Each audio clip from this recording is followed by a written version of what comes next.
नारायणं नमस्कृत्यं नरं चैव नरोत्तमं देवीं सरस्वतीं व्यासं ततो जयमुद्रयेत् नष्टप्रायेषु अभद्रेषु नित्यं भागवत सेवया भगवती उत्तमश्लोके भक्तिर्भवति नष्टति मोहं करोति वाचालं पोङ्गुं लङ्गाय देगिरिं यत्कृपातमहं वन्दे गुरुं श्रीगुरुं दीनतारिणं परमानन्दं माधवं श्रीचैतन्य ईश्वरम् ॐ नमो भगवते वासुदेवाय ॐ नमो भगवते वासुदेवाय ॐ नमो भगवते वासुदेवाय जय जय भागवता देवा जय जय भागवता जय जय राधा कृष्ण स्वरूपा जय जय भागवता देवा जय जय भागवता गोविन्द जय जय गोपाल जय जय राधारमण हरि गोविन्द जय जय गोविन्द जय जय गोपाल जय जय राधारमण हरि गोविन्द जय जय राधारमण हरि गोविन्द जय जय मुहं करोति वाचालं पुङ्गुं लङ्गायते गिरिं यत्कृपातमहं वन्दे गुरुं श्रीदीनतारिणं परमानन्दं माधवं श्रीचैतन्य ईश्वरम् ॐ नमो भगवते वासुदेवाय ॐ नमो भगवते वासुदेवाय ॐ नमो भगवते वासुदेवाय हरे कृष्णा காண்டம் 3 முதல் புத்தகம் அத்தியாயம் 5 பதம் 18 मैत्रेय उवाच साधु पृष्ठं त्वया साधो हरे कृष्ण माताजी। माताजी पदम 20 माताजी हरे कृष्ण 20 माताजी। थैंक यू माताजी ओके माताजी। श्लोकम 20 माण्डव्यसाभात् भगवान् प्रजा संयमनो यमः प्रादुक्षेत्रे बुजिष्यायां जात सत्यवती सूदात्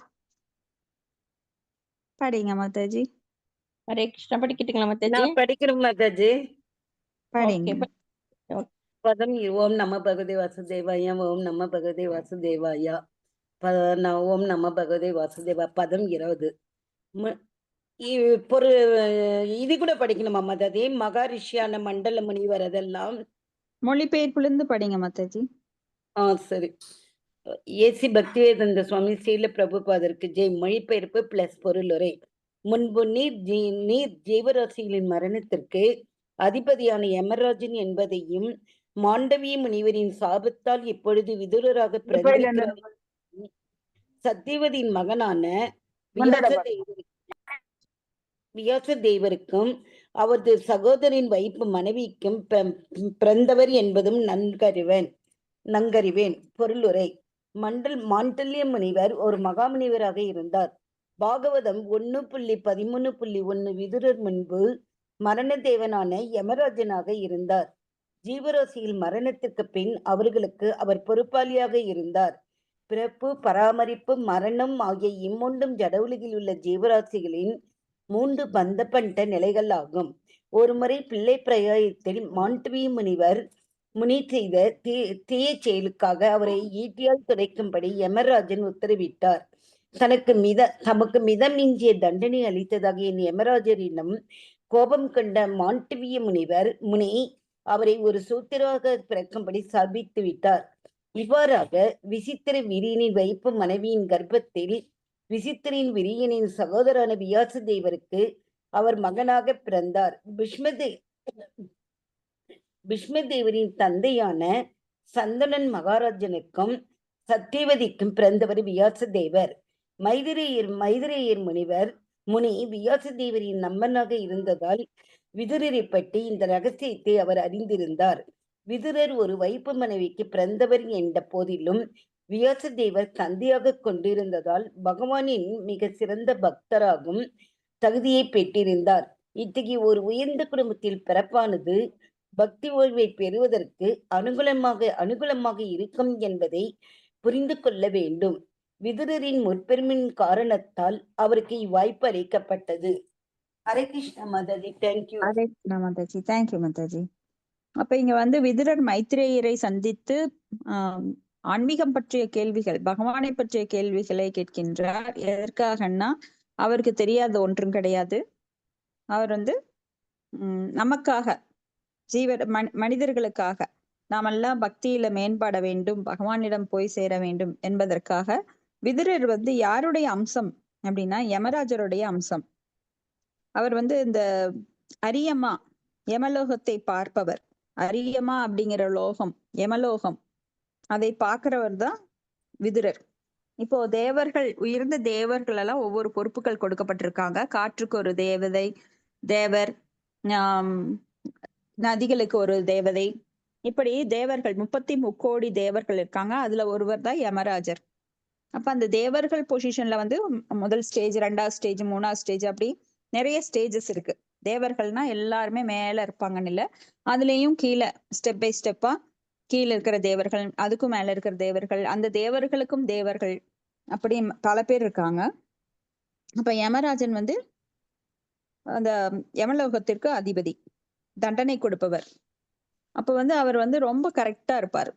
எப்படி தராசு கரெக்டா நிக்குமோ அது மாதிரி கரெக்டா எடை போட்டு பனிஷ்மெண்ட் கொடுப்பாரு இந்த ஜீவராசிகளுக்கு. மிகுந்த பாவத்துக்கு உட்படுபவர்கள் எல்லாம் யமலோகம் போயிட்டு தான் திரும்பி வந்து பிறக்கணும். அங்க தண்டனையை கழிச்சுக்கிட்டு, அப்ப தண்டனையை கழிச்சா நாம ஏன் மறுபடியும் பிறக்கணுங்கிற ஒரு கேள்வி வரும். இப்ப யமலோகம் போறவங்க அங்கேயே தண்டனை கழிச்சிடலாமே, அப்படி கிடையாது. அப்போ அங்க வந்து நம்ம மேக்சிமம் தண்டனை அங்க அனுபவிச்சுட்டு மறுபடி கீழ் லோகத்துல வந்து நம்ம பல துன்பங்களை அனுபவிக்கிறோம். எப்படி வந்து நாம ஒரு பெரிய டிபார்ட்மெண்ட் ஸ்டோர்ல போய் சின்ன பொருள் வாங்க முடியாது. கம்பர் கட்டு, அந்த மிட்டாய், கலர் மிட்டாய், அதெல்லாம் அங்க வாங்க முடியாது. அதுக்கு பெட்டி கடைக்குதான் வரணும். அந்த மாதிரி பெரிய பெரிய பாவங்களை அங்க கழிச்சிட்டு மீண்டும் இங்க வந்து நம்ம பாவ புண்ணியங்களுக்கு ஏற்ப நாம, ஏன்னா அனுபவிக்கணும்னு ஆசைப்படுறவங்க மத்திய லோகத்துக்கு தான் வரணும். இது ஏன்னா இது கர்ம பூமி. இந்த கர்ம பூமியில நம்ம கர்மம் செஞ்சு அதற்கேற்ற நல்லது தீயது அப்படிங்கிற எண்ணத்துல நாம செயல்படுறோம். ஆனா நல்லது இல்ல, கெட்டது இல்ல. ஆக்சுவலா நாம உடலே கிடையாது, ஆத்ம நிலையில் இல்லாத நாம உடல் பற்றியுள்ள சிந்தனையில லயித்திருக்கிறதுனால நம்மளுக்கு இந்த எண்ணம், நாம நல்லதை அனுபவிக்கிறோம், நம்மளுக்கு கெட்டது வருது. மனம் பரம் காரணம். நம்ம மனம்தான் இதெல்லாம் நம்மள இதுக்குள்ள ஆழ்த்துது, இந்த மாயைக்குள்ள ஆழ்த்துது. அப்போ யமராஜர் வந்து அங்க நம்மளுக்கு இங்க வந்து விதுரரா பிறக்கிறார், நமக்கு தண்டனை கொடுப்பவர். அப்ப அவர் விதுரரா பிறக்கிறார். ஏன் விதுரரா பிறக்கிறார் அப்படின்னா, எப்பவுமே அந்த நரகலோகத்துல ஜீவராசிகளுக்கு தண்டனை கொடுத்து கொடுத்து அவருக்கு சலிச்சு போயிடுச்சு. ஏன்னா பகவானுக்கு நேரடியா தொண்டு புரியணும்னு ஆசை அவருக்கு. இப்ப தூய பக்தர்கள் என்றுமே பகவானை விட்டு பிரியதில்லை, பகவானுக்கு அவங்க எப்பவுமே சேவை செய்யறாங்க. அது போல யமராஜர் சேவை செய்தாலும், பகவானுக்காக இந்த காரியத்தை செய்தாலும் அவருக்குள்ள ஒரு வெறுப்பு வந்துடுது, பகவானுக்கு நான் சேவை செய்யணும் அப்படின்னு. அதனால இந்த லீலையில பகவான் யமராஜருக்கு அந்த சாபத்தை தரும்படி தூண்டுறாரு மாண்டவிய முனிவரை. அப்ப மாண்டவிய முனி ஒரு சமயம் ஒரு திருடர்கள் வர்றாங்க அவங்க குடிசைக்கு. அவர் வந்து தவம் ஏற்றும் ஒரு முனிவர், அவர் தவத்துல ஈடுபட்டிருக்காரு. அப்போ அரசரோட காவலாளிகள் எல்லாம் அங்க வர்றாங்க. வந்து அவரோட குடிசையில ஒளிஞ்சிருக்கிற அந்த திருடனை கண்டுபிடிக்கிறாங்க. கண்டுபிடிச்சு இந்த திருடன் கூட நீங்க சேர்ந்து பண்ணிருக்கீங்க, நீங்க முனிவர் வேஷம் போட்டிருக்கீங்க, அதனால உங்களையும் பிடிச்சிட்டு போறோன்னு அவரையும் சிறைப்படுத்தி கூட்டிட்டு போயிட்டாங்க. கூட்டிட்டு போய் அரசன் வந்து அவருக்கு தண்டனை கொடுக்கிறாரு, ஈட்டியால துளைக்கிற தண்டனை. அப்ப மேல இருந்து அவரை ஒரு ராட்சச கிரேன் மாதிரி இருக்கும், அதுல இருந்து போட்டா அந்த ஈட்டியில போய் அந்த உடல் பிளக்கும். அந்த ஒரு கொடுமையான தண்டனைக்கு உட்படுத்தப்படுறார். அப்ப இவர் யோசிச்சு பாக்குறாரு, கண்டிப்பா இது அரசனோட செயல் இல்லை, அரசனுக்கும் மேல யமதூதன் தான் நமக்கு இந்த தண்டனை கொடுத்திருக்காரு. அப்ப இவர் வந்து அந்த உடலை விட்டு தவத்தின் ஆற்றலால அந்த உடலை விட்டு பிரிந்து போய் யமலோகத்துல யமராஜனை கேள்வி கேட்கிறார், நீ எனக்கு இவ்வளவு பெரிய தண்டனை எதுக்கு தந்த அப்படின்னு கேட்கும்போது இவரோட பாஸ்ட் லைஃப் புரட்டி பாக்குறாரு.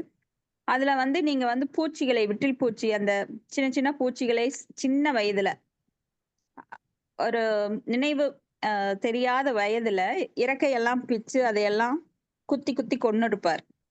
அதனால உங்களுக்கு இந்த தண்டனை சொல்லும்போது, அறியாத பருவத்துல நான் செய்த ஒரு சின்ன காரியத்திற்காக இவ்வளவு பெரிய தண்டனை எனக்கு கொடுத்திருக்க. நீ யமராஜர் தர்மராஜனா இருக்க பிரயோஜனமே கிடையாது. அதனால நீ பூமியில போய் பிறப்பிடு. ஏன்னா பூமியில பிறக்குங்கிறது ஒரு சாபம். ஏன்னா இங்க பிறப்பு, இறப்பு, மரணம், முதுமை, இந்த 4 துன்பங்களும் நம்ம சகிச்சுதான் ஆகணும்.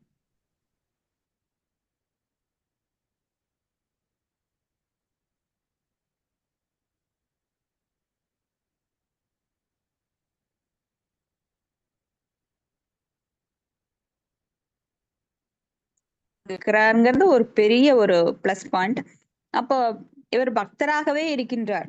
அரண்மனையில இருந்தாலும் அவர் வாரிசு அதுக்கெல்லாம் அப்ளை பண்ணல. எனக்கும் சொத்துரிமை வேணும்னு எல்லாம் சொல்லல. ஏன்னா இங்க பாண்டு மற்றும் திருதராஷ்டிரன் 2 பேரும் தான் சொத்துரிமை இது பண்றாங்க. இவர் அப்ளை பண்ணவே இல்லை. ஏன்னா இவர் ஒரு தாதிக்கு பிறந்த ஒரு வேலைக்காரிக்கு பிறந்த மகன் அப்படிங்கிறதுனால. இருந்தாலும் அவர் வியாசதேவரோட மகன் தான். இப்படி விதுரர் ஒரு வைப்பு மனைவிக்கு பிறந்தவர் என்ற போதிலும் வியாசதேவர் தந்தையாக கொண்டிருந்ததால் பகவானின் மிகச்சிறந்த பக்தராகும் தகுதியை பெற்றிருந்தார். அப்ப உயர் குடும்பத்துல பிறக்கிறது போன ஜென்மத்துல செஞ்ச புண்ணியத்தின் பலனாக ஸ்ரீமதாம் சுஷீனாம் கேஹே அப்படின்னு சொல்லிட்டு ஒரு செல்வந்தர் குடும்பத்திலேயோ இல்ல ஒரு பிராமணர் வைஷ்ணவர் குடும்பத்திலேயோ பிறக்க வாய்ப்பு அளிக்கப்படுகின்றது.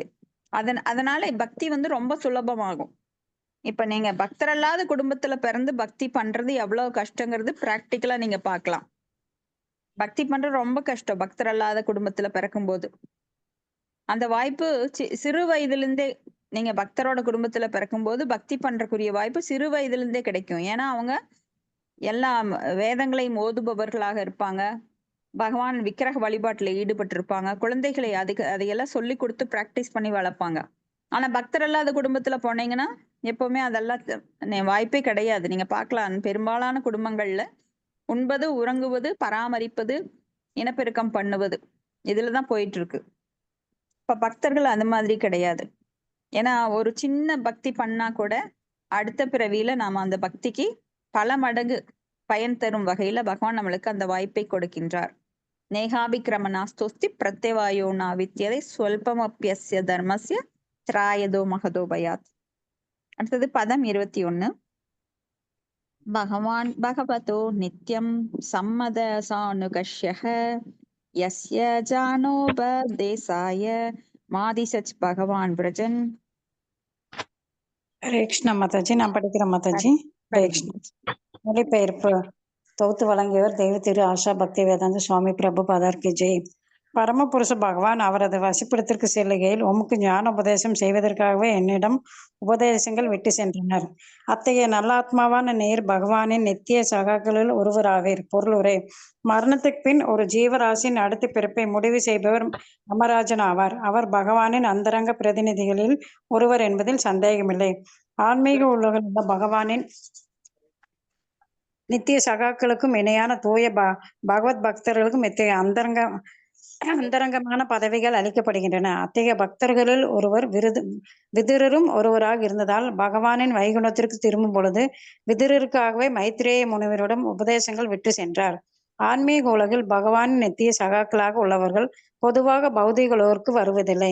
ஆனால் பகவானுடன் நேரடியாக சவகாசம் கொள்வதற்காக அல்லது பகவத் செய்தியை மனித சமூகத்தில் பரப்புவதற்காக பகவானின் உத்தரவுப்படி சில சமயங்களில் அவர்கள் வருவதுண்டு.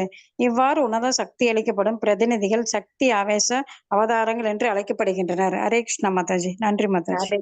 தேங்க்யூ மாதாஜி. அப்ப மரணத்திற்கு பின் ஜீவராசியினோட அடுத்த பிறப்பை நிர்ணயிக்கிறது யமராஜன். ஏன்னா அவர் தான் சித்திரகுப்தன் மூலமா நம்மளோட பாவ கணக்கு என்ன, புண்ணிய கணக்கு என்ன, அதெல்லாம் டேலி பண்ணி நாம எங்க பிறக்கணும், எப்படி பிறக்கணும், எந்த பேரண்ட்ஸ்க்கு பிறக்கணும், எந்த வடிவத்துல பிறக்கணும் எல்லாத்தையும் அவர் தீர்மானிக்கிறார். அப்ப யமராஜன் இங்க விதுரரா வர்றாரு. அப்ப அவர் தூய பக்தர். ஏன்னா யமராஜர் அப்படிங்கிறது ஒரு பனிஷ்மெண்டான நிலையில கிடையாது. அவருக்கு தண்டனை கொடுத்ததுனால யமராஜர் கிடையாது. அவர் பகவானுக்காக இப்ப பக்தர்கள் எந்த நிலையையும் பகவானுக்கு சேவை செய்வதற்காக ஏற்றுக்கொள்வார்கள். அப்ப இங்க வந்து இந்த ஜீவராசிகளுக்கு தண்டனை கொடுக்கறதுங்கிறது ஒரு கஷ்டமான ஒரு ஜாப். ஏன்னா நாம வந்து நம்ம குழந்தைகளை அடிக்க சொன்னா நாம அடிப்போமா? இஷ்டப்பட்டு அடிக்க மாட்டோம். ஆனா அவர் இஷ்டப்பட்டு இந்த வேலையை செய்யல, பகவானுக்கு ஒரு சேவையா செய்யறாரு. ஏன்னா அந்த பொசிஷனுக்கு ஒரு ஆள் வேணும். இப்போ ஜெயிலர் இருக்காரு. ஜெயிலருக்கு என்ன ஜாபு? அங்க இருக்கிற கைதிகளை எல்லாம் அடிச்சு திருத்தணும். அதுதான் ஜெயிலரோட ஜாப். அந்த மாதிரி இங்க யமராஜர். அப்ப ஜெயிலர் வந்து ஐயோ நான் அடிக்க மாட்டேன், எனக்கு இந்த போஸ்ட் வேண்டாம் அப்படின்னு கவர்மெண்ட்ல நிராகரிக்க முடியாது. இந்த போஸ்ட்டுக்கு போனா அது செஞ்சேதான் ஆகணும். அப்போ எல்லா தேவர்களுக்கும் பகவான் வந்து பிரிச்சு கொடுத்தாரு. அப்ப எல்லா தேவர்களும் ஒரு மீட்டிங் போடுறாங்க. அப்ப வந்து பகவான் அங்க எல்லா தேவர்களுக்கும் நீ வர்ணனை வந்து காற்றுக்கு அதிபதி, அக்னி நீ வந்து உஷ்ணத்தை பார்த்துக்கோ அப்படின்னு ஒவ்வொருத்தருக்கும் ஒவ்வொரு டிபார்ட்மெண்ட் பிரிச்சு கொடுக்குறாரு. ஆனா இங்க யமராஜர் வந்து எங்கேயோ வெளியில போயிருந்தவர் கடைசியா வர்றார். கடைசியா ஏன்னா இந்த பொறுப்பை ஏத்துக்கிறதுக்கு அங்க யாருமே முன் வரல. அப்ப யமராஜர் கடைசியா வந்தவர்கிட்ட பகவான் சொல்றாரு, நீ வந்து மக்களுக்கு இந்த நீதிபதி பதவியில இருந்து தண்டனைகளை வழங்கணும், நரகலோகத்துல எல்லா விதமான தண்டனைகளையும் நீ கொடுக்கணும். அப்படிங்கும் போது இவருக்கு ரொம்ப கஷ்டமா தான் இருந்தது. ஆனா பகவானுக்காக அந்த சேவையை அவர் ஏத்துக்கிட்டார். ஏன்னா இது ரொம்ப கஷ்டமான ஜாப் இருந்தாலும் அந்த சேவையை பகவானுக்காக அதை ஏத்துக்கிட்டாரு. அப்ப இங்க வந்து தூய பக்தர்கள் மேலுலகிலிருந்து பகவானுக்கு சேவை செய்வதற்காக அந்தரங்க சிஷ்யர்களாக சக்தி ஆவேச அவதாரமாக சக்தி அளிக்கப்பட்ட பகவானால் சக்தி அளிக்கப்பட்ட அவதாரங்களாக இங்க வர்றாங்க. அப்படி வந்தவர் தான் விதுரர். ஸ்லோகம் 22. அத்தே பகவல் லீலா யோக மாயோருப்ரும் ஹிதாக விஸ்வஸ்திதி உத்பவாந்தார்த்தா வர்ணயாமி அனுபூர்வசக. நான் படிக்கிறேன் மாதாஜி. ஹரே கிருஷ்ணா படிக்கிறேங்க. ஓம் நமோ பகவதே வாசுதேவாய. ஓம் நமோ பகவதே வாசுதேவாய. ஓம் நமோ பகவதே வாசுதேவாய. மொழிபெயர்ப்பு பொருளுரை ஆஷா பக்தி வேதாந்த சாமி பிரபாதுக்கு ஜெய். மொழிபெயர்ப்பு. ஆகையால் ஒருவன் பின் ஒன்றாக நிகழும் பிரபஞ்ச படைப்பு, காப்பு மற்றும் அழிப்பு ஆகியவற்றுக்காக தமது உன்னத சக்தியை விரிவடைய செய்யும் பரமபுருஷனின் லீலைகளை பற்றி நான் விளக்குகிறேன். பொருளுரை. சர்வசக்தி படைத்த பகவானால் அவரது வேறுபட்ட சக்திகளின் மூலமாக அவர் விரும்பியது எல்லாம் செய்ய முடியும். பிரபஞ்ச படைப்பானது அவரது யோகமயா சக்தியினால் செய்யப்படுகிறது. ஹரே கிருஷ்ண மாதாஜி.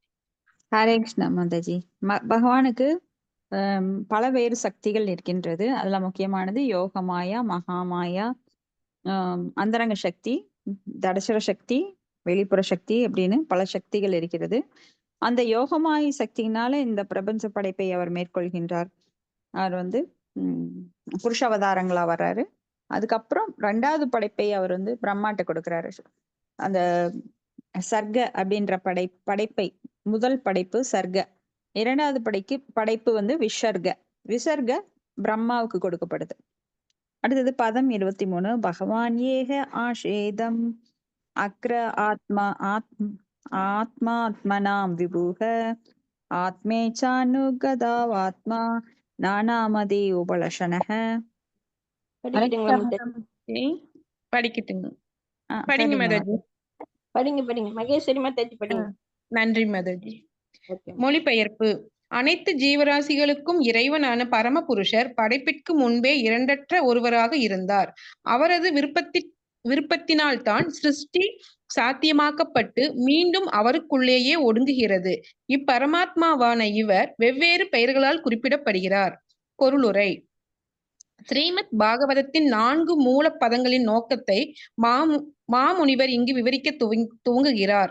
மாயாவாதிகளுக்கு அருவவாதிகள் ஸ்ரீமத் பாகவதத்தை அணுகும் வாய்ப்பில்லை என்றாலும் 4 மூல பதங்களுக்கு அவர்கள் சில சமயங்களில் கற்பனையான விளக்கங்களை கொடுக்கின்றனர். ஆனால் மைத்ரேயரால் இங்கு கொடுக்கப்பட்டுள்ள உண்மையான விளக்கத்தை தான் நாம் ஏற்றுக்கொள்ள வேண்டும். ஏனெனில் அவரும் உத்தவரும் அதை நேரடியாக பகவானிடமிருந்தே கேட்டனர். 4 மூலப்பதங்களின் முதல் வரி அகம் ஏவாசம் ஏவாக்ரே என்று துவங்குகிறது. அகம் எனும் சொல்லுக்கு யாராலும் புரிந்து கொள்ள முடியாதபடி மாயாவாதிகளால் தப்பான அர்த்தம் கற்பிக்கப்படுகிறது. இங்கு அகம் பரமபுருஷரை குறிப்பிடுவதாக விவரிக்கப்படுகிறது, தனிப்பட்ட ஜீவராசிகளை அல்ல. படைப்பிற்கு முன் பரமபுருஷர் மட்டுமே இருந்தார். புருஷ அவதாரங்களும் ஜீவராசிகளும் சிருஷ்டியை ஏற்படுத்தும் பௌதீக சக்தியும் அப்பொழுது இருக்கவில்லை. புருஷ அவதாரங்களும் பரமபுருஷரின் மற்றெல்லா சக்திகளும் அவருக்குள் மட்டுமே ஒடுங்கி கிடந்தன. பரமபுருஷர் இங்கு அனைத்து ஜீவராசிகளுக்கும் பகவான் என்று விவரிக்கப்படுகிறார். அவர் சூரிய கோலத்திற்கு ஒப்பானவர். ஜீவராசிகள் சூரிய கதிர்களில் உள்ள அணுக்களுக்கு ஒப்பானவை. சிருஷ்டிக்கு முன்பே பகவான் இருந்தார் என்பது ஸ்ருதிகளில் உறுதி செய்யப்பட்டுள்ளது. வாசுதேவோ வா இதம் அக்ர ஆஷித் ந பிரக்மா ந சங்கர ஏகோ வை நாராயண ஆசின் ந பிரக்மா நே ஷானா. இருப்பதெல்லாம் பரமபுருஷரிலிருந்து தோன்றியவையே என்பதால் அவர் எப்பொழுதும் இரண்டற்ற ஒருவராகவே இருக்கிறார். அவர் பூரண புருஷராகவும் சர்வ சக்தி படைத்தவராகவும் இருப்பதால் அவரால் இணையற்ற ஒருவராக இருக்க முடிகிறது. அவரது விரிவங்கங்களான விஷ்ணு தத்துவங்கள் உட்பட அனைத்துமே அவரது பின்ன பகுதிகள்தான். படைப்பிற்கு முன் கார்ணார்ணசாயி விஷ்ணுவோ கார்ணோதகசாயி விஷ்ணுவோ கர்ப்போதகசாயி விஷ்ணுவோ க்ஷீரோதகசாயி விஷ்ணுவோ பிரம்மாவோ அல்லது சங்கரனோ இருக்கவில்லை. விஷ்ணு விரிவங்கமும் பிரம்மா முதலான ஜீவராசிகளும் பிரிக்கப்பட்ட அங்கங்கள் ஆவர். பௌதீக இருப்பு பகவானுக்குள் செயலற்ற நிலையில் இருந்தது. அவரது விருப்பத்தினால்தான் பௌதீக தோற்றம் படைக்கப்பட்டு அழிக்கப்படுகிறது. படை வீரர்கள் அரசருடன் ஒன்றுபட்டவர்கள் அல்லது அரசரை போன்றவர்கள் என்பதைப் போலவே வைகுண்ட லோகங்களும் பகவானுடன் ஒன்றுபட்டவையே. பகவத்கீதை 9.7 விளக்குவது போல் பௌதீக சிருஷ்டியானது பகவானின் விருப்பப்படி இடைக்காலங்களில் நிகழ்கின்றது. அழிவுக்கும் படைப்பிற்கும் இடைப்பட்ட காலத்தில் ஜீவராசிகளும் ஜடசக்தியும் பகவானுக்குள் செயலற்று ஒடுங்கி கிடக்கின்றன. ஹரே கிருஷ்ணா. தேங்க்யூ மதர்ஜி. ஹரே கிருஷ்ணா மதர்ஜி. தேங்க்யூ மதர்ஜி. இப்ப இங்க சதுர்ஸ்லோகம் முதல்ல வந்து தேனே பிரம்ம ஹிருதாய ஆதிகவையே அப்படின்னு சொல்லி பிரம்மாவோட இதயத்தில் உட்புகுத்தப்படுகின்றது பகவானால. அப்ப அந்த 4 ஸ்லோகங்கள் மூலமாகவே அவர் வந்து இந்த பாகவதம் முழுசையும் அவர் கத்துக்கிறார். ஆனா நாமெல்லாம் கொஞ்சம் மந்த புத்தி படைத்தவர்கள். பிரம்மாவோட அறிவு நம்மளுக்கு கிடையாது. ஏன்னா பிரம்மதேவர் பகவானுடைய நேரடி படைப்பு. அவர் தாயோட கருவுல பிறக்கல. நம்மள மாதிரி இயற்கை உந்துதலால தாயோட கருவில் இருந்து வெளிவரல. அப்ப அவர் வந்து பகவானுடைய நாபிக் கமலத்தில் இருக்கிற தாமரையில் முளைத்தெழுந்தவர்.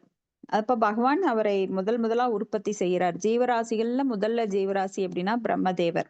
அதான் அவர் ஸ்வயம்பு, ஆத்மபு, பிரம்மபு அப்படின்னு சொல்லப்படுறார். இப்ப இங்க வந்து பகவான் படைப்புக்கு முன்பே இரண்டற்ற ஒருவராக இருக்கிறார். அவர் இஷ்டப்பட்டு இங்க வந்து ஒரு விளையாட்டா இந்த ஜட பிரபஞ்சங்களை எல்லாம் படைத்து அதை தன்னை விரிவங்கம் பண்ணிக்கிட்டு குணரூபமாகவும் புருஷ அவதாரங்களாகவும் சக்தி ஆவேச அவதாரங்களாகவும் பல அவதாரங்களா வந்து இதை வந்து படைத்து காத்து அழிக்கின்றார். சிருஷ்டி ஸ்ருதி பிரளய அப்படின்னு சொல்லி அவர் படைப்பது காப்பது அழிப்பது இதையெல்லாம் விளையாட்டாக செய்கிறார். ரொம்ப கஷ்டப்பட்டெல்லாம் செய்யல. அவர் படுத்துட்டே கர்ப்ப கடல்ல படுத்துக்கிட்டு, சீரோத கடல்ல படுத்துக்கிட்டு, காரணக்கடல்ல படுத்துக்கிட்டு இதை அப்படியே விளையாட்டா செய்யறாரு. அவர் வந்து கைய காலெல்லாம் ஆட்ட வேண்டிய கிடையாது. நாமெல்லாம் எந்திரிச்சு ஒரு வேலை செஞ்சாதான் அதுக்கு கால் நடக்கணும், கை செய்யணும், கண் பார்க்கணும், எல்லா புலன்களும் ஒன்றுபடணும். அப்பதான் நம்மளால வேலை செய்ய முடியும். ஆனா பகவான் படுத்துக்கிட்டே சயனத்துல கண்ணை மூடிக்கிட்டே நித்திரையில் ஆழ்ந்தவர் போல காணப்படுவார். ஆனா அவர் வந்து இதையெல்லாம் படைச்சு விளையாட்டா அதை செஞ்சுட்டு இருக்காரு. அப்புறம் அவருடைய ஒரு முடி கால்கள், அந்த கால்கள் இருக்கிற ஒரு ஒரு துவாரத்திலிருந்து அத்தனை பிரபஞ்சங்கள் வருது அப்படின்னா அவரோட சைஸ் என்னன்னு நம்ம கற்பனையில கூட நினைச்சு பார்க்க முடியாது. அச்சிந்திய, நினைப்பதற்கு கற்பனைக்கு எட்டாத அளவு அவர் மிகப்பெரியவர். அவர் மிகவும் சக்தி வாய்ந்தவர். ஆனா இந்த அருவவாதிகள் எல்லாம் அவர் இப்படித்தான் அப்படின்னு கணக்கு போடுறாங்க.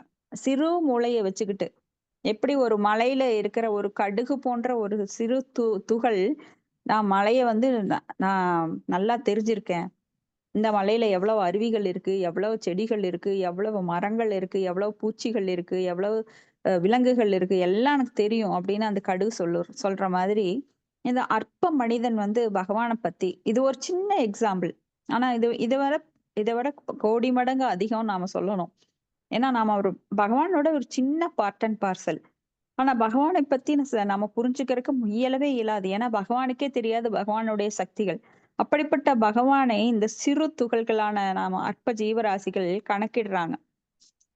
அப்படித்தான் அருவவாதிகள் நினைக்கிறாங்க. அப்போ அவங்க வந்து அந்த சதுர் ஸ்லோகத்துல வர்ற அகம் ஏவாசம் ஏவாக்ரே நான் எத் சத் சத் அசத்பரம் பஸ்ஸாத் அகம் ஏ தட்சயோ வசிஷ்யேதசோ அஸ்மி அகம் அப்படின்ற ஸ்லோகத்திற்கு அகம் அப்படின்னா நான் அப்படின்னு நினைக்கிறாங்க. அப்ப இங்க வந்து அகம் அப்படிங்கிறது முழுமுதற் கடவுளான பரமபுருஷ பகவானை குறிக்கின்ற சொல். அப்ப அகம் என்னும் சொல்லுக்கு யாராலும் புரிந்து கொள்ள முடியாதபடி மாயாவாதிகள் தற்பான அர்த்தம் கற்பிக்கின்றார்கள். மாயாவாதி கிருஷ்ணவராதி அப்படின்னு சைத்தன்ய சரிதாமிரத்துல சொல்லப்பட்டிருக்கு. ஏன்னா அவங்க வந்து பகவானுடைய ரூபத்திற்கு களங்கம் விளைவிக்கிறார்கள். அப்போ உண்மையை வந்து பொய்யாக்க முற்படுவது இவங்களோட வேலையா இருக்கு. அப்ப எவ்வளவுதான் இவங்க ஞானிகளா இருக்க முற்பட்டாலும் அவங்களால அந்த சக்தியை அடைய முடியாது. ஏன்னா அபராதம். பகவானுடைய உருவத்தை எள்ளி நகையாடுவது, இல்லைன்னு சொல்றது, மக்களை வந்து தவறான வழியில் திருப்புவது. ஏன்னா இங்க பகவானுடைய அம்சம்தான் நம்ம எல்லாருமே. மமைவாம்ச ஜீவலோகே ஜீவபூத சனாதன. அப்போ ஒருவருக்கு ஒருவர் பகவானின் புகழை பற்றி பேசி ஒருவருக்கு இன்னொருவர் அந்த உண்மையை தெரிவித்து நாம் எல்லாரும் சேர்ந்து கூண்டோட பகவானோட லோகத்துக்கு பேக் டு காட் போகணுமே தவிர நம்மளுக்குள்ள பகவானை பற்றி தப்பான அபிப்பிராயங்களை புகுத்தி ஒரு ஜீவராசிக்கு கீழ்த்தரமான எண்ணத்தை விளைவிக்க கூடாது. ஒன்னும் தெரியலன்னா வாயாது மூடிட்டு இருந்துக்கணும். அப்ப பகவானை பத்தி தவறான தகவல்களை பரப்பக்கூடாது. ஏன்னா அவங்க பரப்புறதுனால நிறைய பேர் கெட்டு போயிடுறாங்க. இப்ப பாத்தீங்கன்னா ஜட உலகில அரசாங்கமே அப்படித்தான் இருக்கு. அங்க இருக்கிற நாத்திகவாதிகள் பகவானை பற்றி மோசமான அபிப்பிராயங்களை எல்லாம் சொல்றதுனால, ஏன்னா ராஜா எப்படியோ யதா ராஜா ததா பிரஜா, ராஜா எப்படியோ மக்களும் அப்படிதான். அந்த காலத்துல மக்கள் நல்வழிப்படுத்ததான் அரசன் முயன்றார். ஆனா இந்த காலத்துல அரசாள்பவர்கள் ரொம்ப மோசமாக கோயில்களை இடிக்கிறது, பழமையான கோயில்களை இடிக்கிறது, பக்தி பண்றவங்களுக்கு இடைஞ்சல் தர்றது, இந்த மாதிரி வேலைகளை ஈடுபட்டு இருக்காங்க. அப்ப இங்க வந்து பகவான் வந்து சூரிய கோலத்திற்கு ஒப்பாவார். இப்ப சூரியன் இருக்கு, சூரியன்ல இருந்து கதிர்கள் வருது. அப்ப அந்த கதிரை பார்த்துட்டு நாம என்ன சொல்லுவோம்? இதுதான் சூரியன்னு சொல்லுவோமா? ஏன்னா சக்தி எங்கிருந்து வருது? சூரியனிடம் வருது. கீழே இருக்கிறது சக்திமான். அப்ப இந்த சூரிய கதிர்கள் இதுதான் சூரியன் அப்படின்னு நாம சொல்ல மாட்டோம். சூரியன் வந்து மேல ஒரு கோளாக தனித்திருக்கின்றது. அதிலிருந்து வர்ற கதிர்கள் எங்க உலகம் ஃபுல்லா எங்கும் பரவுது. ஒரே ஒரு கோள் தான். அண்ணாந்து பார்த்தா அதை நாம கண்ணுல ரொம்ப நேரம் கூட பார்க்க முடியாது. அப்போ பகவானுடைய ஒரு சிறு அம்சமே இவ்வளவு சக்தி இருக்கு.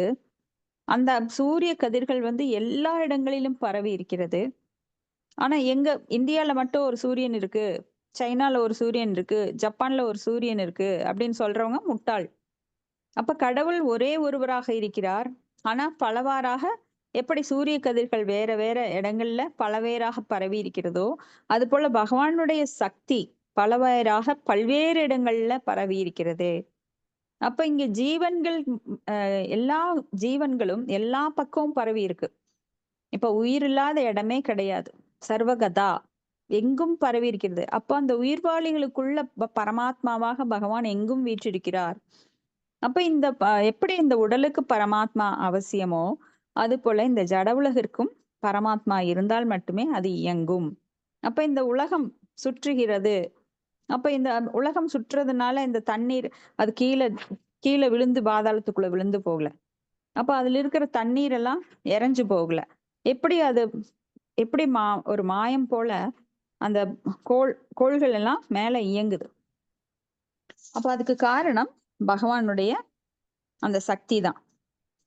இப்ப இருப்பவையெல்லாம் பரமபுருஷரிடமிருந்தே தோன்றுபவை என்பதால் அவர் எப்போதும் இரண்டற்ற ஒன்றாகவே இருக்கிறார்.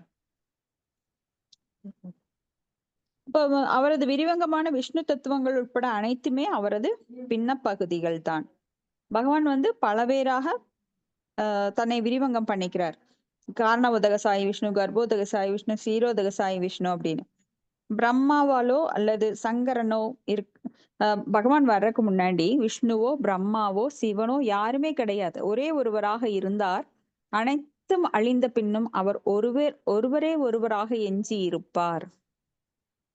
இப்ப புரியும் எல்லாருக்கும் யார் சர்வ காரணம். ஏன்னா பகவான் தான் தன்னை புருஷ அவதாரமாக குணாவதாரமாக தன்னை விரிவங்கம் பண்ணிட்டார். நாமெல்லாம் யாரு? பகவானுடைய அங்கத்துணுக்கு. அப்ப பகவான் இருந்துதான் நாம வந்தோம். அப்ப பிரம்மா முதலான ஜீவராசிகள் பிரிக்கப்பட்ட அங்கங்கள். பௌதிக ஈர்ப்பு பகவானுக்கு செயலற்ற நிலையில் இருந்தது. அவரது விருப்பத்தால் தான் பௌதிக தோற்றம் படைக்கப்பட்டு அழிக்கப்படுகிறது. பகவானுக்குள்ள அவ்யக்த நிலையில, அவ்யக்தம் அப்படின்னா தோன்றாத நிலையில் பகவானோட இப்போ முழு பிரளயம் ஏற்படும் போது எல்லா லோகங்களும் அழியுது. அப்போ பிரம்மாவோட ஒரு பகல் பொழுதுல கீழ் இருக்கிற 7 லோகங்கள் அழிஞ்சிரும். மத்திய லோகமான இந்த பூமி உட்பட கீழே இருக்கிற எல்லா லோகங்களும் அழிஞ்சிரும். அப்போ பிரம்மாவோட இரவு தொடங்கும். இரவு முடிஞ்சு மறுபடியும் பகல் தொடங்குறப்ப மறுபடியும் ஒரு பிரம்மா வருவாரு. அதே பிரம்மா தூங்கி எந்திரிச்சோன்னா மறுபடியும் ஒரு படைப்பு, கீழே உலகங்கள் எல்லாம் படைக்கப்படும். அப்போ பிரம்மாவோட 100 ஆண்டுகள் முடியும் போது மேலுலகத்திலிருந்து கீழுலகம் வரைக்கும், அதாவது பிரம்மலோகத்தில் சத்தியலோகத்திலிருந்து பாதாள லோகம் வரைக்கும் 14 உலகங்களும் அழிக்கப்பட்டு, பெரும் பிரளயம் இது அழிக்கப்பட்டு மீண்டும் பகவானுடைய உடம்புக்குள்ள போய் அந்த ஜீவராசிகள் அவ்யக்த நிலையில தங்கிடுவாங்க. அப்ப பகவான் மூச்சு காற்றை உள்ளிழுக்கிறப்ப உள்ள போயிடுவோம். இப்ப பகவான் மறுபடியும் மூச்சை வெளியில விடும்போது மறுபடியும் இந்த பிரபஞ்சங்களை எல்லாம் படைக்கிறாரு. மறுபடியும் ஒரு பிரம்மா படைக்கிறார், மறுபடியும் ஒரு விஷ்ணு படைக்கிறார், மறுபடியும் ஒரு சிவனை படைக்கிறார். அப்புறம் மறுபடியும் இந்த படைப்பு ஆரம்பிக்கப்படுகிறது.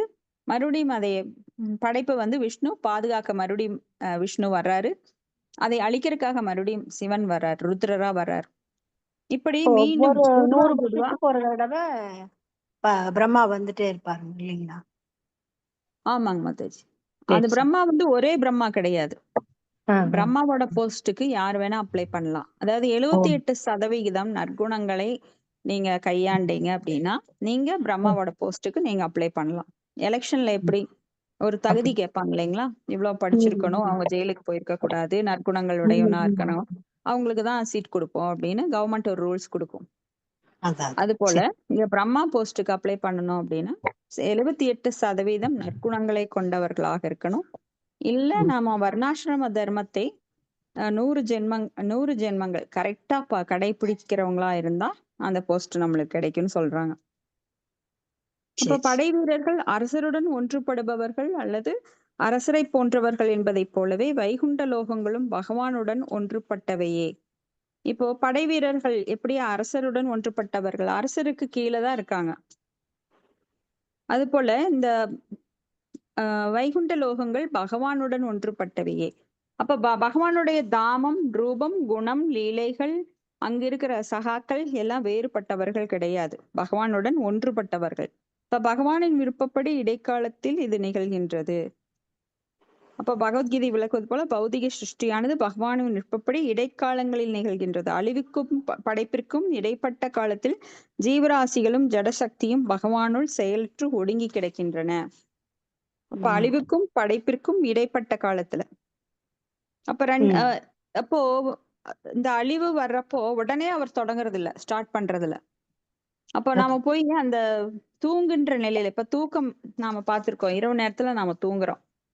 நம்மளுக்கு அந்த ஏதாவது நம்மளுக்கு நினைவு இருக்குமா? ஒண்ணுமே நினைவு இருக்காது. அது போல பகவானோட உடம்புல நாம அவ்யக்த நிலையில போய் இருக்கும் போதும் நம்மளுக்கு எதுவுமே நினைவு இருக்காது. மறுபடியும் நம்மளுக்கு உடல் கொடுத்து அந்த ஆத்மாவை உள்ள புகுத்துறப்பதான் நம்மளுக்கு அந்த நினைவு புதுசா நாம பிறந்திருக்கிற மாதிரி ஒரு நினைவு வரும். ஓகேங்களா? அடுத்த ஸ்லோகம் 24. சவாயேஷ ததா திரஷ்டா நாபஸ்யத்ய திருஷ்யம் ஏகராட் மேனேய சந்தம் இவாத்மானம் சூப்த சக்திர் அசூப்த த்ருக். ஹரே கிருஷ்ணா. படிக்கட்டுங்களா மாதாஜி? படிங்க மாதாஜி. ஓம் நமோ பகவதே வாசுதேவாய. ஓம் நமோ பகவதே வாசுதேவாய. ஓம் நமோ பகவதே வாசுதேவாய. ஹரே கிருஷ்ணா. மொழிபெயர்ப்பு பொருளுரை வழங்கியவர் தெய்வத்திரு ஆஷா பக்தி வேதாந்த பிரபுபாதாக்கு ஜெய். மொழிபெயர்ப்பு. அனைத்திற்கும் உரிமையாளரான பகவான் தான் உண்மையான பார்வையாளர் ஆவார். அப்பொழுது பிரபஞ்ச படைப்பு நிகழவில்லை என்பதால் தமது அம்சங்களும் பிரிக்கப்பட்ட பின்ன பகுதிகளும் இல்லாமல் தாம் குறையுடையவராக இருப்பதாக அவர் உணர்ந்தார். ஜட சக்தி செயலற்று கிடந்தது, ஆனால் அந்தரங்க சக்தி மட்டும் தோற்றுவிக்கப்பட்டு இருந்தது. பொருளுரை. பகவானின் பார்வையால் தான் பௌதீக சக்தி சுறுசுறுப்பு அடைந்து பிரபஞ்ச படைப்பிற்கு காரணமாயிற்று. எனவே பகவான் தான் காண்பவர்களே மிக உயர்ந்தவர். அப்பொழுது காண்பவர் இருந்தார், ஆனால் எதன் மீது பகவான் பார்வையை செலுத்துகிறாரோ அந்த பகிரங்க புறசக்தி இருக்கவில்லை. மனைவி இல்லாத நேரத்தில் கணவன் தனிமையை உணர்வதைப் போல் ஏதோ குறைவது போல் அவர் உணர்ந்தார். இது புரிய வைப்பதற்குரிய ஒரு உபமானம் ஆகும். மறதியில் செயலற்றுள்ள பந்தப்பட்ட ஆத்மாக்களுக்கு மற்றொரு வாய்ப்பை அளிப்பதற்காக பிரபஞ்ச தோற்றத்தை பகவான் படைக்க விரும்பினார்.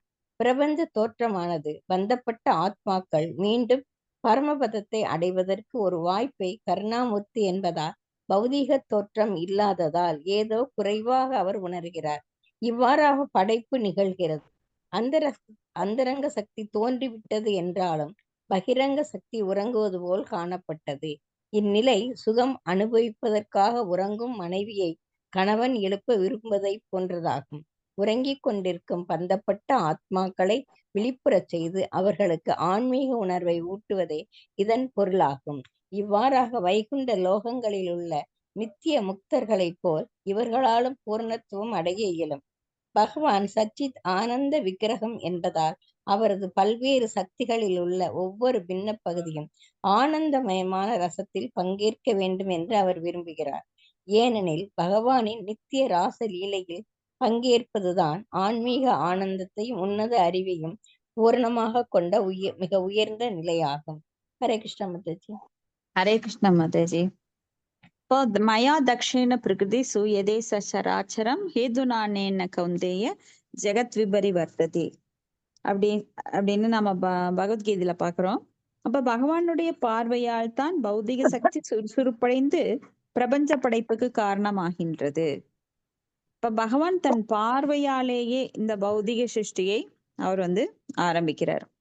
அவர் மெனுக்கட்டு எந்திரிச்சு உக்காந்து கையால வேலை செஞ்சு அதெல்லாம் பண்ண வேண்டிய அவசியமே கிடையாது. பார்வையாலேயே அனைத்தையும் செய்கின்றார். அவர் பார்த்தாலே போதும் எல்லாம் இயங்க ஆரம்பிச்சிடும். இப்ப பகவான் அந்த பார்வையை எங்கு செலுத்துகிறாரோ அந்த புறசக்தி அப்ப இருக்கல. எதன் மீது பார்வையை செலுத்துகிறாரோ அந்த புறசக்தி அங்க இல்ல. இப்ப மனைவி இல்லாத நேரத்துல கணவன் ஒரு தனிமையை உணர்வது போல அவருக்கு ஒரு குறை. ஏன்னா ஜீவராசிகள் எல்லாம் உறங்கிய நிலையில இருக்கிறாங்க. அவங்களுக்கு மறுபடியும் ஒரு வாய்ப்பு கொடுக்கணும். ஏன்னா பகவானை மறந்து அவங்க இந்த ஜட உலகை அனுபவிக்க முற்படும் போது அது ஒரு கற்பனை. ஏன்னா பகவான் இல்லாம நம்மளால எதுவுமே செய்ய முடியாது. நம்மளுக்குள்ள இப்ப பரமாத்மா இருக்கிறதுனால தான் நம்மளால பார்க்க முடிகிறது, கேட்க முடிகிறது, கை கால் அசைக்க முடியுது. பரமாத்மாவோட ஒத்துழைப்பு இல்லைன்னா பகவான் நம்மளை தனியா அனுப்பல, கூடவே அவரும் வந்திருக்காரு. அவர் விட்டு பிரிஞ்சு வரணும்னு நாம நினைச்சிருக்கோம். ஆனா அது தவறான எண்ணம். ஆனா நம்மளுக்கு அது புரியல. ஆனா பகவான் அப்ப கூட என்னுடைய மக்களை நான் கஷ்டப்பட வைக்கல. சரி, அவங்க அனுபவிக்கட்டும், நான் இல்லாம அனுபவிக்கணும்னு நினைக்கிறாங்க, அது தவறு அப்படிங்கறத அவங்க புரிஞ்சுக்கிட்டோம் அப்படின்னு நம்மளுக்காக இந்த ஜட உலகை விளையாட்டு பொம்மை போல ஒன்ன கொடுத்து அனுப்பி வைக்கிறார்.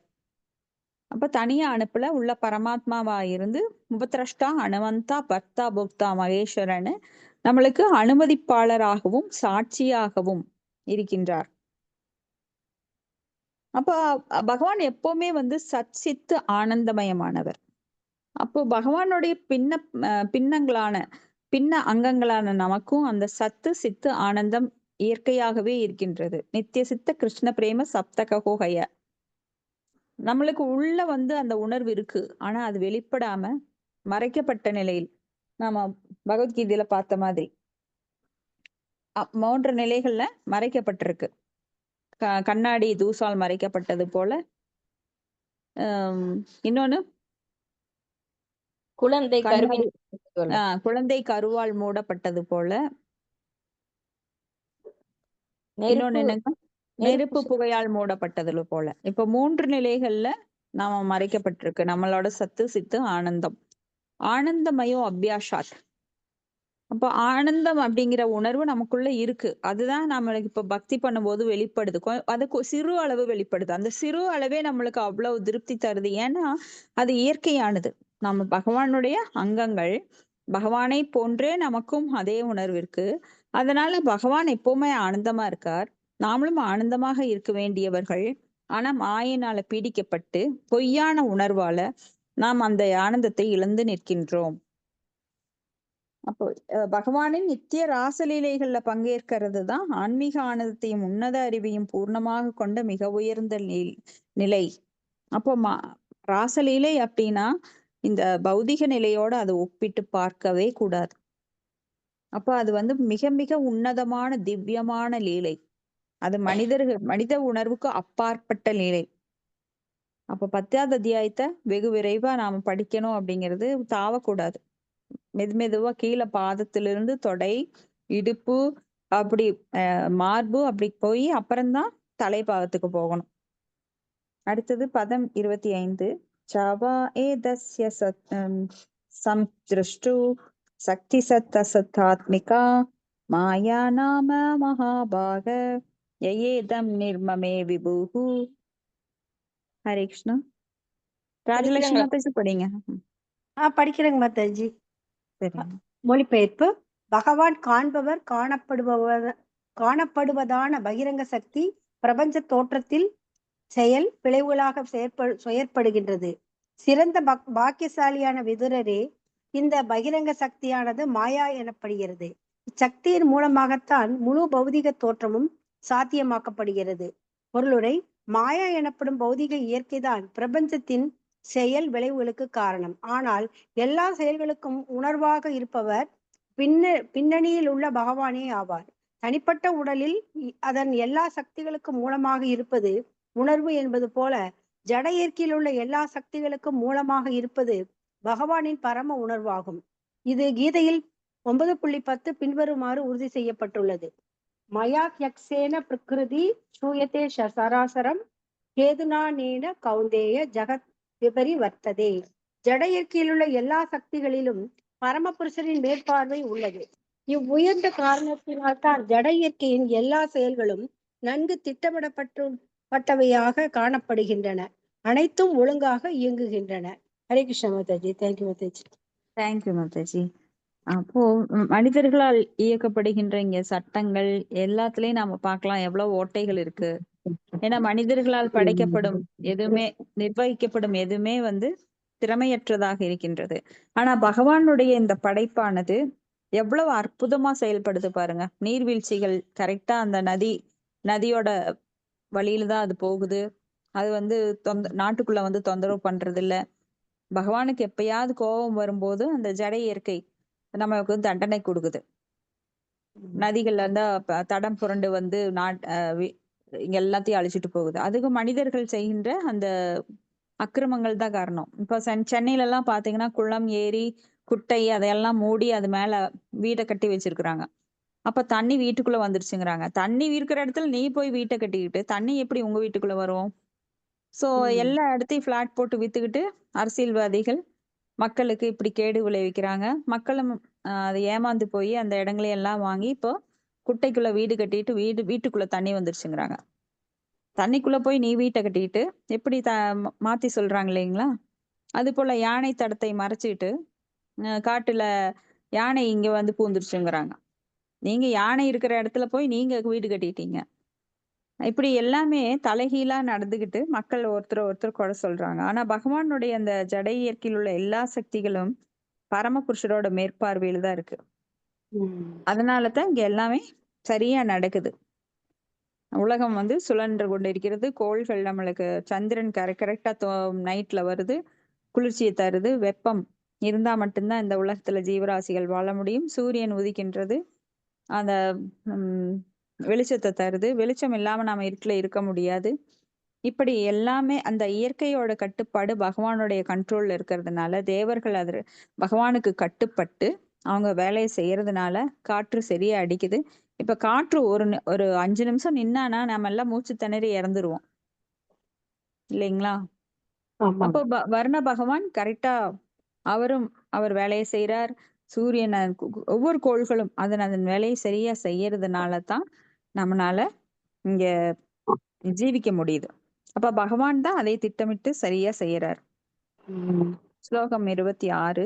காலவ்ருத்யா து மாயையாம் குணமயாம் அதோக்ஷஜஹ புருஷேனாத்ம பூதேன வீரியம் ஆதத்த வீரியவான். மாதாஜி நான் படிக்கிறேங்க மாதாஜி. படிங்க மாதாஜி. மொழிபெயர்ப்பு. பரமபுருஷர் தமது விரிவங்கமாகிய உன்னதமான புருஷாவதார அம்சத்தில் முக்குணங்களை கொண்ட ஜட இயற்கையை கருவுறச் செய்கிறார். இவ்வாறாக நித்திய காலத்தின் ஆதிக்கத்தால் ஜீவராசிகள் தோன்றுகின்றன. பொருளுரை. தந்தை தன் விந்தினால் தாயை கருவுறச் செய்த பின் தான் ஒரு தாய்க்கு குழந்தை பிறக்கிறது. தந்தையின் விந்தில் மிதக்கும் ஜீவராசி தாயின் உருவத்தை போன்ற ஒரு வடிவத்தை ஏற்கிறது.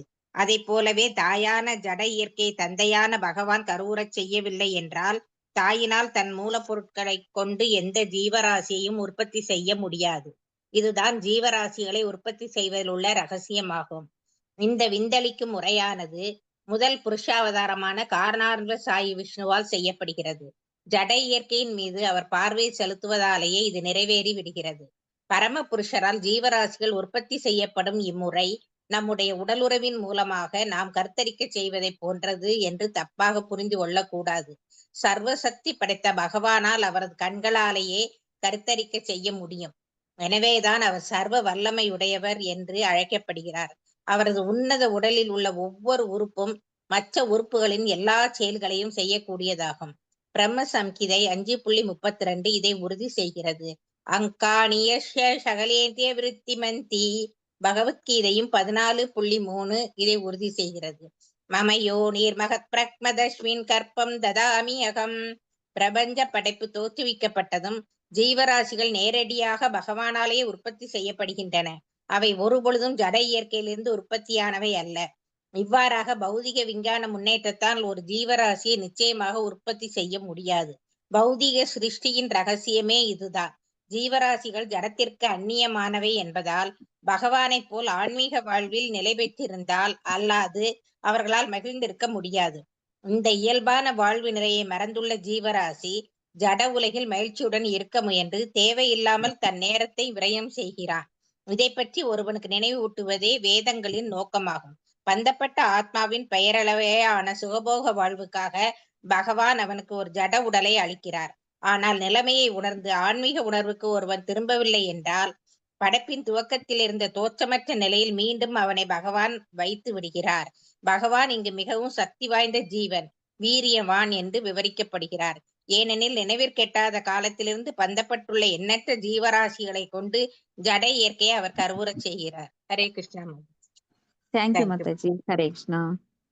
இப்போ தந்தை தன் விந்தினால் தாயை கருவுறச் செய்யற மாதிரி பகவான் தனது பார்வையை இங்க செலுத்தும் போது, இந்த ஜட உலகங்களில் செலுத்தும் போது அவர் புருஷாவதாரமாக வர்றாரு. புருஷாவதாரம் காரண உதக சாயி விஷ்ணு, அப்புறம் கர்ப்போதக சாயி விஷ்ணு, அப்புறம் ஷீரோதக சாயி விஷ்ணு. காரண உதக சாயி விஷ்ணு அந்த கண்களால இந்த படைப்பை இந்த ஜட உலகையெல்லாம் படைத்து கர்ப்போதக சாயி விஷ்ணு கண்களால இந்த படைப்பை பார்க்கும் போது, அப்போ இந்த பூமி தாய்ன்னு ஏன் சொல்றோம்? இந்த பூமியானது ஒரு பூமண்டலம். அப்ப பகவான் தனது சக்தியை உள்ள செலுத்துறார்.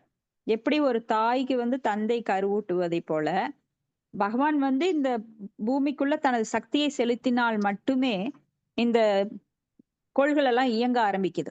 அப்ப பகவானுடைய சக்தி இல்லாமல் எந்த கோளும் இயங்காது. ஆனா முட்டாள்கள் நினைக்கிறாங்க ஏதோ தன்னாப்புல எல்லா கோள்கள் எல்லாம் இயங்குது, இதுக்கு யாருமே காரணம் கிடையாது. அப்போ ஒரு குழந்தை விளையாட்டு பொம்மை கொடுக்கும் போது அது தானா இயங்குது அப்படின்னு ஒரு ஆச்சரியமா நினைக்கும். அது குழந்தையோட அறியாமை. அது போல நிறைய பேர் அறியாமையில இருக்கிறாங்க. இந்த சக்திகளுக்கு பின்னாண்ட ஒரு சர்வ சக்தி இருக்கின்றது, அவர்தான் எல்லாவற்றிற்கும் காரணம். பிரம்மா அதுதான் சொல்றார். ஈஸ்வர பரம கிருஷ்ண சச்சித்தானந்த விக்கிரக அநாதிராதிர் கோவிந்த சர்வ காரணம் அப்படின்னு. அதே போல பகவானுடைய அங்கங்கள் ஒவ்வொன்றும் எல்லா வேலைகளையும் செய்யக்கூடியவை. நமக்கு கையினா அதை எடுக்கணும், காலுனா நடக்கணும், கண்ணுனா பார்க்கணும், காதுனா கேட்கணும். ஆனா பகவானுடைய கால்களும் பேசும், கைகளும் பார்க்கும், அப்போ விழிகளும் உண்ணும். அப்ப எல்லா உறுப்புகளும் எல்லா வேலையும் செய்யும். நம்மளுக்கு ஆத்மா வேற, உடல் வேற. ஆனா பகவானுக்கு ஆத்மா, உடல் எல்லாம் ஒன்றுதான். அப்போ பிரம்ம சம்ஹிதியில கூட பிரம்மா சொல்றாரு, அங்காணி யஸ்ய கைலேந்திர விருத்தி மந்தி பஸ்யந்தி பாந்தி கலயந்தி சிரம் ஜகந்தி ஆனந்த சின்மய சத் உஜ்வல விக்கிரஹஸ்ய கோவிந்தமாதி புருஷம் தமஹம் பஜாமி அப்படின்னு. சோ இது வேதங்கள்ல சொல்லப்படுது. அப்ப வேதம் என்பது நம்மளுக்கு தாய் மாதிரி. அப்ப தாய் வந்து தந்தையை அடையாளம் காட்டுவது போல வேதங்கள் நம்மளுக்கு பரமபுருஷனான பகவானை அடையாளம் காட்டுகின்றது. அப்போ வேதங்களை வந்து பழிப்பவர்கள் அவங்க வந்து மிகப்பெரிய பாவிகளா தான் இருப்பாங்க. அப்ப இங்க வந்து ஜீவராசிகள் நேரடியாக பகவானாலேயே உற்பத்தி செய்யப்படுகின்றன. அவை ஒரு பொழுதும் ஜட இயற்கையிலிருந்து உற்பத்தி செய்பவை அல்ல. நிறைய பேரு தங்கள் கற்பனை சக்தி எவ்வளவெல்லாம் யூஸ் பண்ணணுமோ அப்படி யூஸ் பண்ணுவாங்க. கற்பனை சக்தினால நாவல்கள் எழுதலாம். ஆனா உண்மையை வந்து திரிச்சு சொல்லவே முடியாது. உண்மை என்னைக்கும் பொய்யாகாது, பொய் என்னைக்கும் உண்மையாகாது. அப்ப கண்ணை மூடிக்கிட்டு சூரியன் இல்ல, இருட்டு அப்படின்னு சொல்றவங்க முட்டாள், தன்னைத்தானே ஏமாற்றிக் கொள்பவர்கள். வேதங்கள் சொல்றதெல்லாம் பொய்ன்னு சொல்றவங்க தன்னைத்தானே ஏமாற்றிக் கொள்கிறார்கள். ஏன்னா ஜட இயற்கையிலிருந்து உற்பத்தியாக முடியாது ஜீவராசிகள். என்னமோ வியர்வையினால உண்டானது, முட்டையிலிருந்து வந்தது, இப்படி அவங்கவங்க கற்பனைக்கு தகுந்த மாதிரி பல வாதங்களை வைப்பாங்க. அப்ப இந்த ஜீவராசிகள் எல்லாம் தானா தோன்றிடுச்சு, தானா தோன்றவங்க எல்லாரும் ஒரே மாதிரி தோன்றலாமே, எல்லாருமே டாடா பிர்லாவே இருக்கலாமே, எல்லாருமே உலகளகிலா இருக்கலாமே. அப்ப ஏன் எல்லாரும் வேற வேற கலர்ல பிறக்குறாங்க, வேற வேற உபாதையில இருக்காங்க? கிளேஷங்கள் எல்லாருக்கும் ஒரே மாதிரி கிடையாதே. சிலர் வசதியான குடும்பத்துல பிறக்குறாங்க, சிலர் வறுமையான குடும்பத்துல பிறக்குறாங்க, சிலர் கருப்பா இருக்கிறாங்க, சிலர் சிவப்பா இருக்காங்க, சிலர் உயரமா இருக்காங்க, அழகா இருக்காங்க, சிலர் ரொம்ப கேவலமா இருப்பாங்க. சோ எல்லாருக்கும் ஒரே மாதிரி கஷ்டங்கள் வர்றதில்ல. அப்போ ஜீவராசிகள் தானாக தோன்றுச்சுன்னா ஏன் ஒரே மாதிரி இல்ல, வேற மாதிரி இருக்காங்க? அப்ப அதுக்கு கர்மா தான் காரணம். ஏன்னா இது கர்ம பூமி. அதெல்லாம் வந்து ஒருவருக்கு தானாக அத வந்து அந்த புத்தி வெளிப்படணும். ஆனா புத்தி இருக்கிறவங்க என்ன பண்ணுவாங்க, இருந்தாலும் கூட இந்த உலகை ஆண்டு அனுபவிக்கணுங்கிறதுக்காக ரூல்ஸ் அண்ட் ரெகுலேஷன் ஏத்துக்கவே மாட்டாங்க. ஏன்னா அவங்க சுதந்திரமானவங்களா நினைக்கிறாங்க. சுதந்திரம் இருந்தா தானே அனுபவிக்க முடியும். ஆனா அந்த அனுபவிக்கிறதுங்கிறது ஒரு மாயை தான். அவங்களையவே அவங்க ஏமாத்திக்கிறாங்க. நான் பிடிச்ச முயலுக்கு 3 கால்னு அவங்கதான் சொல்லிட்டு இருக்கணுமே தவிர உண்மையில 3 கால் கிடையாது. ஆனா அவங்க பொய் சொல்லி அவங்களே திருப்திப்படுத்திக்கிறாங்க. அவங்கெல்லாம் வந்து மீண்டும் மீண்டும் பிறவி எடுத்து பாதாள லோகம் வரை சென்று கஷ்டங்களை அனுபவிக்க கூடியவங்களா இருப்பாங்க. அப்போ யாராலையும் இந்த ஜீவராசிகளை உற்பத்தி செய்ய முடியாது. இதுதான் சிருஷ்டியோட ரகசியம். இப்ப ஜீவராசிகள் ஜடத்திற்கு அந்நியமானவை என்பதால் பகவானை போல் ஆன்மீக வாழ்வில் நிலை பெற்றிருந்தால் அல்லாது அவர்களால் மகிழ்ந்திருக்க முடியாது. இப்ப எப்படி ஒரு உடலுக்கு ஒரு உறுப்பானது சேவை செய்தே ஆகணும். கை வந்து நான் தனியா வாழ்ந்துக்கிறேன், என்னை வெட்டி போட்டுரு அப்படின்னு அந்த உடல் கிட்ட சொல்ல முடியாது. அப்போ உடல் பகவான் தான் உடல். அவரிலிருந்து பிரிந்த அம்சமான நாமம் அந்த உடலோடு சேர்ந்திருந்தால் மட்டுமே அனுபவிக்க முடியும். அப்போ ஒரு கண்ணு நினைக்குது, நீ மட்டும் சாப்பிடணுமா வயிறே, பாரு நான் சாப்பிட்றேன்னு பாரு, ரசத்தை எடுத்து கண்ணுக்குள்ள ஊத்த முடியுமா? இல்ல காதுக்குள்ள எடுத்து சாப்பாட்டை போட்டுக்க முடியுமா? அப்போ வாய் தான் சாப்பிடணும், அது வயிறு தான் ஜீரணிக்கணும். அந்த வயிறு ஜீரணிக்கிறத நல்ல அம்சங்களை வந்து ஹிருதயத்துக்கு அனுப்பி, ரத்தமாக அனுப்பி, அது உடலெல்லாம் பரவி அது மூளைக்கு திசுக்களை நல்ல விதமா செயல்பட வைக்குது. அதனால யோசிக்க முடியுது. சோ அது எல்லா பார்ட்டும் வந்து ஒண்ணுக்கு ஒண்ணு ஒத்துழைத்தால் மட்டுமே எல்லாமே இன்பமா இருக்க முடியும் உடல் ஃபுல்லா. அப்போ ஒரு அங்கங்களும் தவறு செய்தால் அங்க வந்து அந்த அங்கங்களுக்கு ஒரு சந்தோஷமே கிடைக்காது. அப்போ நாம் எல்லாருமே பகவானுடன் ஒன்றுபட்டவர்கள். பகவானுடைய அம்சம் தான் நம்ம கிட்ட இருக்கு. ஆனா பகவானை விட்டு பிரிந்து நான் நிற்க வேண்டும் அப்படிங்கிற ஆசையினால நாம் என்ன பண்றோம், அவரை நினைக்கிறதே இல்லை. பிரசாதம் அவருக்கு கொடுத்து சாப்பிடுறோமா? கிடையாது. அப்ப எப்பவும் அவருடைய புகழை பாடுகின்றோமா? புகழை பாடும்போது நமக்கும் இன்பம் கிடைக்கும். ஏன்னா அதுதான் ஆத்மாவோட இயற்கையான சுபாவம். ஆனா நாம மாத்தி பண்ண முயற்சிக்கிறோம். என்னோட புகழை பாடுங்கள், யாராவது என்னோட புகழை பாடுனா எனக்கு ரொம்ப சந்தோஷமா இருக்கும். ஆனா அதே வாய் என்னை வந்து தூற்றுவதற்கும் தயாரா இருக்கும். அரசியல்வாதிகள் இப்படித்தான். மேடை பேச்சுகள்ல பாத்தீங்கன்னா ஒண்ணுக்கொண்ணு புகழ்ந்துக்குவாங்க, அவங்களே அமைச்சரா போட்டுக்குவாங்க, அவங்களையவே பெரிய லெவல்ல கொண்டு வருவாங்க. ஆனா அடுத்து ஆட்சி வரும்போது அவங்களே கண்டபடி தூற்றிக் கொள்வார்கள். அப்ப இதெல்லாம் வந்து மாயை. மின்னுவதெல்லாம் பொன்னல்லங்கிற மாதிரி அவங்களை இப்போ புகழ்றப்ப உண்மையானுமே அந்த புகழ்ச்சி அவங்களுக்கு சொந்தம் அல்ல. எல்லா புகழும் இறைவனுக்குரியதே. அப்ப அவங்க நினைச்சுக்கிறாங்க எனக்குரியது, இவன் பாரு என்னை புகழ்றான், இவனுக்கு நாம ஒரு போஸ்ட் மினிஸ்டர் போஸ்ட் கொடுக்கலாம் போட்டு கொடுத்துருவாங்க. ஆனா அவனுக்கு அது எதிரா நிறைய வேலைகள் செஞ்சுட்டு இருப்பான். இதுதான் ஜட உலகம். ஜட உலகம் அப்படிங்கிறது நம்மை நாமே ஏமாற்றிக் கொள்ளுவது. உண்மையில நாம உடலே கிடையாது, ஆத்மா அப்படிங்கிற நிலையில இல்லாம உடல் பற்றியுள்ள சிந்தனையில் இருக்கிறதுனால நம்மை நாம் ஏமாற்றிக் கொண்டிருக்கிறோம். ஆனா நான் தன்னுணர்வு என்பது நான் உடல் அல்ல, ஆத்மா அப்படிங்கிறதா செல்ஃப் ரியலைசேஷன். அப்ப பகவானுடன் ஒன்றுபட்டால் மட்டுமே. இப்ப பகவானுக்கு இருக்கிற குணங்கள் அத்தனையும் நம்ம கிட்டயும் இருக்கு. ஆனா அது வெளிப்படாத நிலையில இருக்கு. ஆனா பகவானை பற்றி மீண்டும் மீண்டும் பேசும்போது அந்த தூய்மை நிலை நம்மளுக்கு கிடைக்குது. அப்ப தூய்மையான நிலையில் நாம் தூயவர்களாக மாற்றப்படும் போது நம்மளுக்கும் பக்தி வந்து பிரேமை நிலையில நம்மளுக்கு வரும். அப்போ இந்த பிரேமை நிலை எப்படி வரும்னா பகவானாலேயே கொடுக்கப்படும், நாமளா எடுத்துக்க முடியாது.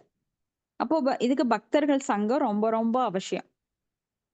அப்போ இங்க வந்து நாம ஒரு சின்ன ஒரு எக்ஸாம்பிள் நாம் பார்க்கலாம். அப்படின்னா இப்போ ஒரு தண்ணி, அப்போ நமக்குள்ள பகவான் பரமாத்மாவா இருக்கிறார். அப்ப நம்மளுக்குள்ள பரமாத்மாவா இருக்கிறாரே நம்ம உடம்புல, அப்ப நம்மளுக்கு பக்தி ஏன் வரல அப்படின்னு சிலர் கேட்கலாம். அப்போ பரமாத்மாவாக சாட்சியாக மட்டும்தான் இருக்கார். அப்போ இந்த லிக்விட் இருக்கு, இப்ப டீயோ காஃபியோ தண்ணியோ அதை எடுக்கிறதுக்கு நம்மளுக்கு ஒரு பொருள் தேவைப்படும். தண்ணி இருக்கு, ஆனா அதுக்கு ஒரு பொருள் தேவைப்படும். அப்ப அந்த பொருள் வந்து கப்பு, டம்ளர் அப்படின்னு வச்சுக்கலாம். அப்ப அந்த டம்ளர் மூலமா தான் அந்த டீயோ காஃபியோ இல்ல தண்ணியோ நம்ம எடுக்க முடியும். அது போல நம்மளுக்குள்ள அந்த இறை உணர்வு இருந்தாலும், நித்திய சித்த கிருஷ்ண பிரேம அந்த பிரேமை இருந்தாலும் அதை வந்து சரியா எடுத்து தர்றதுக்கு ஒரு பக்தரோட துணை இல்லாம ஒருவர் பக்தி செய்யவே முடியாது. அப்ப அந்த கப்பு இருந்தா மட்டும்தான் அதை எடுக்க முடியும். அப்ப அந்த கப்பையே நீங்க வந்து தலைகீழா கவிழ்த்து பாருங்க, அதுல நீங்க தண்ணியோ காஃபியோ இல்ல எதையும் ஒரு லிக்விடே எடுக்கவே முடியாது. அது அந்த நிலையில தான் நாம இப்ப இருக்கிறோம்.